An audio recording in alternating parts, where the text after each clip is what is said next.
बिस्मिल्लाहिर्रहमानिर्रहीम। अस्सलाम वालेकुम dear students, welcome to our channel try and gain. आज हम स्टार्ट करेंगे how to write a chemical formula. Chemical formula compounds का होता है। जिस तरह हम एलिमेंट्स को सैम्पल के साथ शो करवाते हैं, जिस तरह सोडियम को मैं कहती हूँ हम शो करवाते हैं Na के साथ, क्लोरीन को हम लिखते हैं Cl के साथ, मैग्नीशियम को हम लिखते हैं Mg के साथ। ठीक है, ये सारे के सारे क्या हैं? ये सारे के सारे एलिमेंट हैं। ठीक है, एलिमेंट्स को हम इस तरह लिखते हैं।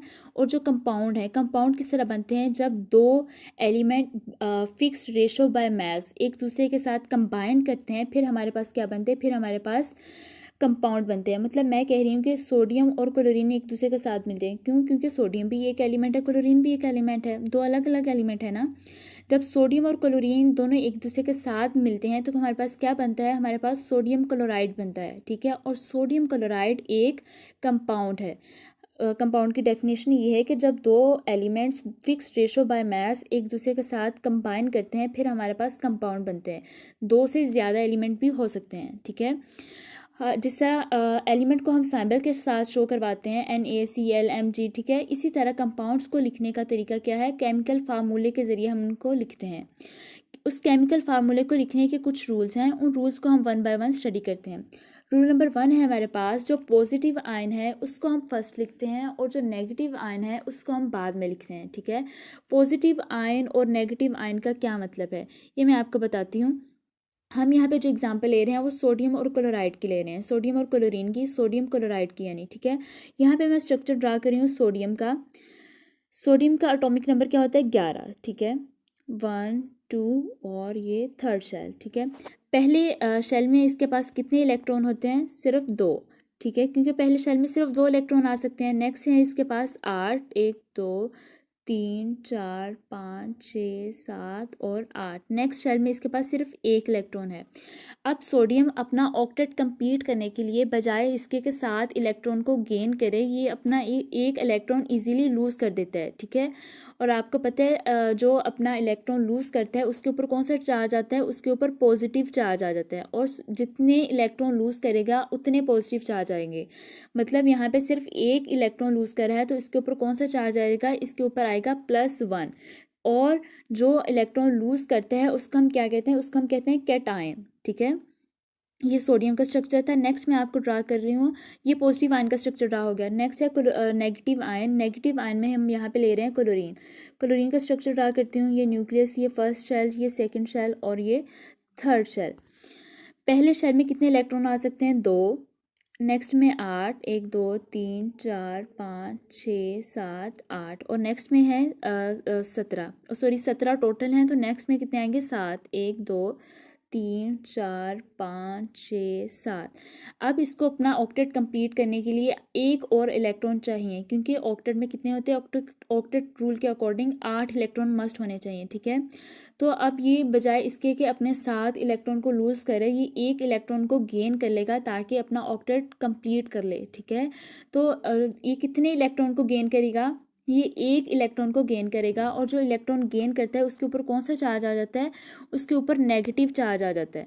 ठीक है, नेगेटिव चार्ज आएगा और जितने इलेक्ट्रॉन को गेन करेगा उतने नेगेटिव चार्ज आएंगे। मतलब ये यहाँ पे कितने इलेक्ट्रॉन को गेन कर रहा है? ये एक इलेक्ट्रॉन को कर रहा है, तो इसके ऊपर -1 चार्ज आ जाएगा, -1।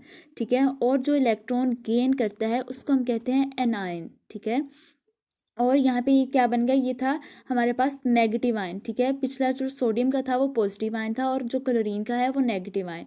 आपको पता है, जिससे हमने रूल नंबर 1 के अकॉर्डिंग बात की, रूल नंबर 1 ये था कि जो पॉजिटिव आयन है उसको हम पहले लिखते हैं। पॉजिटिव आयन कौन बना रहा है?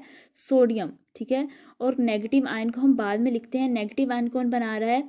क्लोरीन। ठीक है, इसलिए हम पॉजिटिव पहले लिखेंगे और नेगेटिव को बाद में लिखेंगे। सोडियम पहले और क्लोरीन बाद में, क्योंकि सोडियम पॉजिटिव आयन है और क्लोरीन क्या है? क्लोरीन नेगेटिव आयन है। ये इसका पहला रूल था। सेकंड रूल ये है कि जो वैलेंसी है उसको टॉप कॉर्नर पे लिखते हैं। ठीक है, टॉप राइट टॉप कॉर्नर। मतलब मैं कह रही हूँ कि सोडियम की क्या थी? सोडियम पॉजिटिव आयन था, सोडियम की वैलेंसी +1 थी और क्लोरीन की -1 थी। तो इसको लिखने का तरीका ये है कि पहले मैंने एलिमेंट का नाम लिख लिया टॉप कॉर्नर। टॉप का मतलब ऊपर, कॉर्नर का मतलब कोने पे और राइट का मतलब दाएं पे, यानी दाएं ऊपर वाली साइड पे कॉर्नर पे क्या हम लिखेंगे? +1।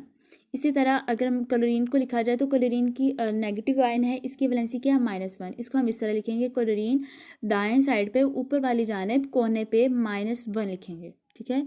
ये इसका सेकंड रूल था। थर्ड रूल के अकॉर्डिंग ये है कि हमने वैलेंसी को एक्सचेंज करना है, एक यानी कि सोडियम की जो वैलेंसी है वो क्लोरीन के पास चली जाएगी और जो क्लोरीन की वैलेंसी है वो सोडियम के पास चली जाएगी और वो ऊपर वाले कॉर्नर से लोअर कॉर्नर पे आ जाएगी। मतलब सोडियम की क्या वैलेंसी थी, सोडियम की वैलेंसी थी Na+1 थी, +1 सोडियम की थी, और क्लोरीन की क्या थी, -1, ठीक है। ये ऊपर वाले कॉर्नर पे थी ना, अपर कॉर्नर पे, ये अपर कॉर्नर से मूव करेगी कहाँ पे, लोअर कॉर्नर पे। ये जो +1 है, ये +1 सोडियम का क्लोरीन के पास जाना है और क्लोरीन का -1 सोडियम के Na के पास जाना है, ठीक है। सिर्फ यही नहीं कि एक दूसरे की वैलेंसी ही शिफ्ट नहीं होनी, बल्कि ऊपर वाले कॉर्नर से लोअर कॉर्नर तक इन्होंने मूव करना है। यानी ये जो +1 है ये मूव करेगा क्लोरीन के यहाँ नीचे लोअर कॉर्नर पे, और जो क्लोरीन का -1 है ये कहाँ पे मूव करेगा, सोडियम के यहाँ पे डाउन पे नीचे वाले कॉर्नर पे, ठीक है। ये इसका रूल नंबर 3 था कि जो अपर साइड पे वैलेंसी पड़ी हुई है वो नीचे की तरफ मूव करेंगी, ठीक है। नेक्स्ट रूल है हमारे पास rule number 4, if the valencies are same they are offset. मतलब मैं ये कह रही हूँ कि जो सोडियम है उसकी वैलेंसी भी 1 है और क्लोरीन की भी 1 है। आपको पता है ना, पॉजिटिव और नेगेटिव चार्ज तो वैसे ही एक दूसरे को अट्रैक्ट करते हैं और जो है वो कैंसिल हो जाते हैं, पॉजिटिव और नेगेटिव, ठीक है। ऊपर से इनकी वैलेंसी भी सेम है, ये भी 1 है, ये भी 1 है, ये +1 है, ये -1 है। अगर वैलेंसी सेम होंगी तो वो इस तरह कैंसिल हो जाएंगी, उनको हम मेंशन नहीं करेंगे। जब हम फार्मूला लिखेंगे तो हम इसका फार्मूला ये यूँ लिखेंगे NaCl, क्योंकि इनकी वैलेंसी सेम थी, एक दूसरे के साथ कैंसिल हो गई, ठीक है। ये इसका रूल नंबर 4 था।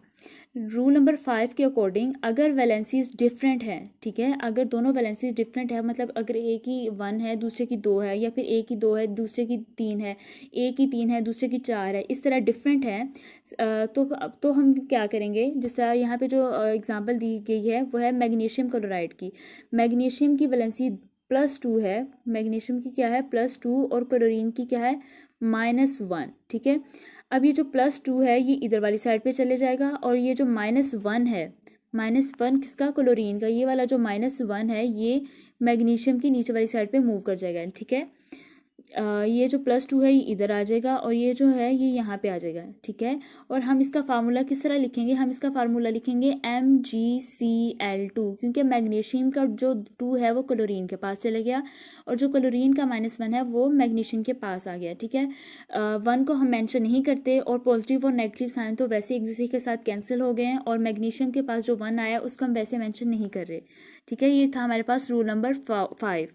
लास्ट और रूल नंबर 6 है हमारे पास रेडिकल्स की वैलेंसी। रेडिकल की वैलेंसी को हम किस तरह से लिखते हैं, रेडिकल क्या होता है, रेडिकल ये होता है कि जब इलेक्ट्रॉन शेयर किए जाते हैं कोवेलेंट बॉन्ड के दौरान तब क्या होता है कि एक जो है वो अनपेयर्ड इलेक्ट्रॉन बच जाता है, ठीक है। वो जो एक अनपेयर्ड इलेक्ट्रॉन होता है ना वो किसी के साथ शेयर नहीं होता, जिसकी वजह से वो जो एलिमेंट है उसको वो ज़्यादा रिएक्टिव बना देता है, ठीक है। उसको ज़्यादा रिएक्टिव बना देता है, जब वो ज़्यादा रिएक्टिव होता है वो चाहते हैं कि वो हर एक के साथ रिएक्ट करे, ठीक है। उसको हम क्या कहते हैं, उसको हम नाम देते हैं रेडिकल का।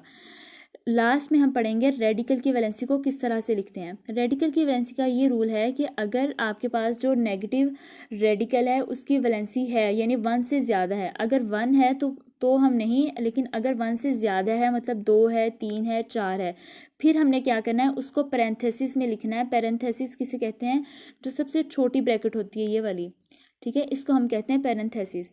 I don't know the exact pronunciation, लेकिन जो सबसे छोटी ब्रैकेट है उसको हम कह रहे हैं, ठीक है, पैरेंथेसिस। उसके अंदर हमने उसको मेंशन करना है, ठीक है। फॉर एग्जांपल यहाँ पे हमारे पास है एल्यूमिनियम सल्फेट। अच्छा, ये एक बात होगी, एक तो ये बात होगी ना कि जो नेगेटिव रेडिकल है उसको हमने ब्रैकेट के अंदर लिखना है। दूसरा ये कि जो पॉजिटिव रेडिकल है उसको हमने ब्रैकेट के बगैर लिखना है, ठीक है। जो पॉजिटिव रेडिकल है उसको हमने ब्रैकेट के बगैर लिखना है। और जो नेट चार्ज होता है वो रिप्रेजेंट करता है the valency of radical. Net charge कौन सा, ये वाला, जैसे ये नेगेटिव रेडिकल है ना सल्फेट SO-24, ये जो -24 है ये नेट चार्ज है। ये क्या है, ये इस नेगेटिव रेडिकल की वैलेंसी है। नेगेटिव वैलेंसी कौन बता रहा है हमें, नेट चार्ज बता रहा है नेगेटिव वैलेंसी। इसको लिखने का तरीका ये है कि ये जो -2 है ये -2 एल्यूमिनियम के पास आ जाएगा, और जो एल्यूमिनियम का +3 है ये सल्फेट SO2 के पास चले जाएगा, ठीक है। प्लस 3 SO के पास चले जाएगा और SO का जो -2 है ये Al के पास आ जाएगा। SO4 चूँकि ये एक नेगेटिव जो है वो नेगेटिव आयन है, इसको हम किसके अंदर लिखेंगे, इसको हम ब्रैकेट के अंदर लिखेंगे। ठीक है, तो हमारे पास क्या फार्मूला बनता है इस तरह से, Al2SO4, ये जो ब्रैकेट के बाहर 3 लिख दिया हमने। ठीक है, ये 3 कौन सा है, ये जो एल्यूमिनियम का हमने SO के पास शिफ्ट किया था। आज के लिए बस इतना ही, मिलते हैं अपने नेक्स्ट लेक्चर में, तब तक के लिए अल्लाह हाफिज़।